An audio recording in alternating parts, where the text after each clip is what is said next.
بسم اللہ الرحمن الرحیم۔ محترم ناظرین و سامعین، السلام علیکم ورحمۃ اللہ وبرکاتہ۔ ہم امید کرتے ہیں کہ ہمارے تمام ناظرین و سامعین اللہ رب العزت کے فضل و کرم سے خیر و عافیت سے ہوں گے، اور ہماری دعا ہے کہ اللہ رب العزت ہمارے تمام ناظرین و سامعین کو خیر و عافیت سے رکھے، آمین۔ آج میں اپنے دوستوں کو رسول اللہ صلی اللہ علیہ وسلم کا ایک فرمان بتاؤں گا۔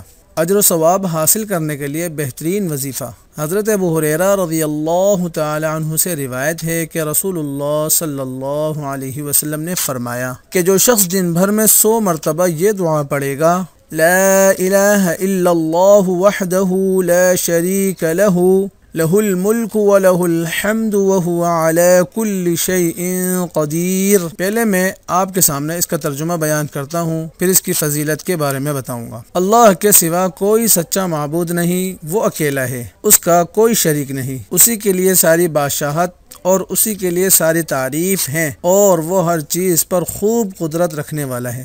نمبر 1، جو شخص دن بھر میں 100 مرتبہ لا الہ الا اللہ وحدہ لا شریک لہ لہ الملک ولہ الحمد وہو علی کل شیء قدیر پڑھے گا تو اسے 10 غلام آزاد کرنے کے برابر ثواب ملے گا۔ نمبر 2، 100 نیکیاں اس کے نامہ اعمال میں لکھی جائیں گی اور 100 برائیاں اس سے مٹا دی جائیں گی۔ نمبر 3، اس روز دن بھر میں یہ دعا شیطان سے اس کی حفاظت کرتی رہے گی تاکہ شام ہو جائے۔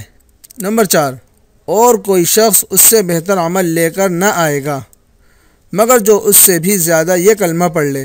کتاب کا حوالہ نیچے موجود ہے۔ ہم اپنے دوستوں سے گزارش کریں گے کہ اگر آپ کو ہمارا یہ عمل پسند آیا ہو تو اسے اپنے دوست احباب تک ضرور شیئر کیجیے گا، کیا معلوم کہ آپ کے ایک شیئر سے دوسروں کو بھی اس سے فائدہ پہنچے۔